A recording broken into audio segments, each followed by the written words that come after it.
اعوذ باللہ من الشیطان الرجیم بسم اللہ الرحمن الرحیم اللہم صلی علی فاطمہ و ابیہا و بالہا و بنیہا و سر المستودع فیہا بعدد ما احاط بہ علمک۔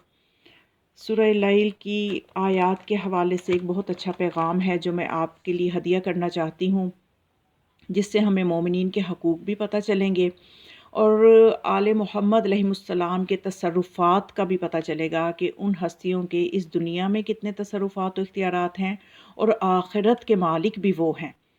اور ان کے اختیارات میں شک نہیں کرنا چاہیے۔ عقل ناقص ان کے اختیارات کا احاطہ نہ کر سکے تو اس کا مطلب یہ نہیں ہے کہ ان کے اختیارات کی کوئی حد بندی کی جا سکے۔ تفسیر کمی میں ملتا ہے کہ ایک انصاری کے گھر میں دوسرے انصاری کا کھجور کا درخت تھا۔ درخت کا مالک جو تھا وہ اجازت لیے بغیر اس کے گھر میں چلا جاتا اور کھجوریں توڑتا۔ مالک مکان نے سرکار رسالت صلی اللہ علیہ وآلہ وسلم سے اس کی شکایت کی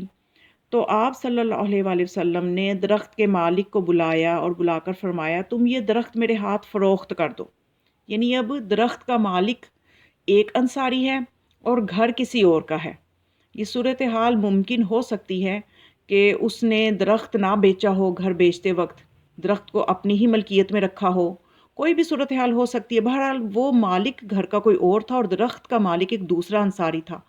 تو اب جب یہ بغیر اجازت کے جاتا تھا تو اس کے گھر میں بے پردگی کا بھی خدشہ تھا اور کئی مسائل اور بھی ہو سکتے تھے۔ تو وہ جو گھر کا مالک تھا اس نے جب شکایت کی تو آپ صلی اللہ علیہ وآلہ وسلم نے درخت کے مالک جو انصاری تھا اس سے یہ کہا کہ تم یہ اپنا درخت میرے آگے بیچ دو، اس کے عوض میں تمہیں جنت میں کھجور کا ایک درخت دوں گا۔ اس نے کہا کہ میں اپنا درخت بیچنے پر آمادہ نہیں ہوں۔ آپ صلی اللہ علیہ وآلہ وسلم نے فرمایا، تم ایک درخت کے عوض جنت کا پورا باغ مجھ سے لے لو۔ اس نے کہا مجھے یہ بھی منظور نہیں۔ تو ابن الدحداح درخت کے مالک کے پاس گیا، وہ جو یہ بھی ایک صحابی رسول ہیں، ابن الدحداح۔ تو یہ اس نے اس سے کہا، اس شخص سے یہ کہا کہ میرا ایک باغ ہے، تم مجھ سے وہ باغ لے لو اور کھجور کا درخت مجھے دے دو۔ یعنی وہ شخص جو کہ جنت میں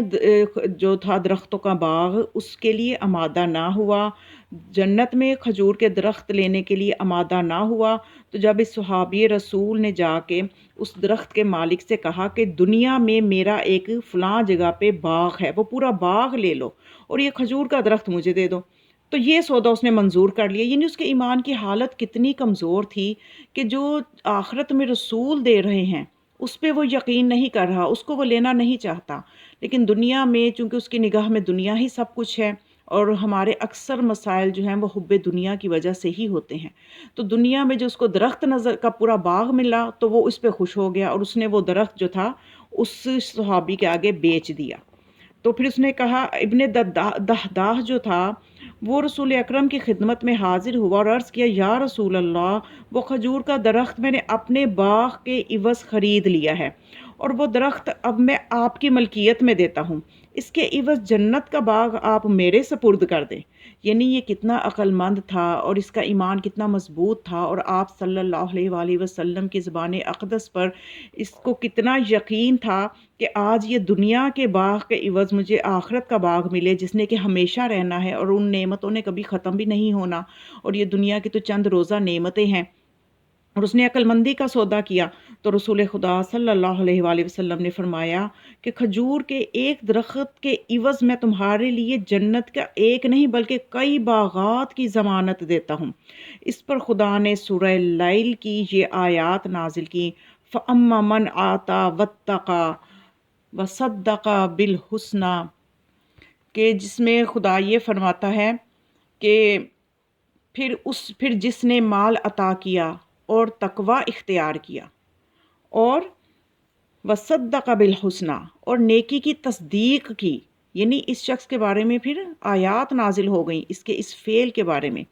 فَسَيُنَصِّرُهُ لِلْيُسْرَى، خدا فرماتا ہے تو اس کے لیے ہم آسانی کا انتظام کر دیں گے۔ تو واقعاً ہمیں اگر اپنا ایمان ہمارا مضبوط ہو آخرت کے لیے، ہمارا ہر عمل اگر آخرت کے لیے ہو تو پھر دنیا کی کوئی حیثیت نہیں رہ جاتی۔ تو خداوند متعال ہمیں حقیقی معرفت محمد و آل محمد علیہ السلام بھی عطا فرمائے اور ان کے اختیارات کو سمجھنے کی اور ہمیں ان اختیارات سے مستفید ہونے کی، اور رضائے اہل البیت علیہم السلام ہمیں عطا فرمائے۔ وما علیہ الا البلاغ، والسلام علیکم ورحمۃ اللہ وبرکاتہ۔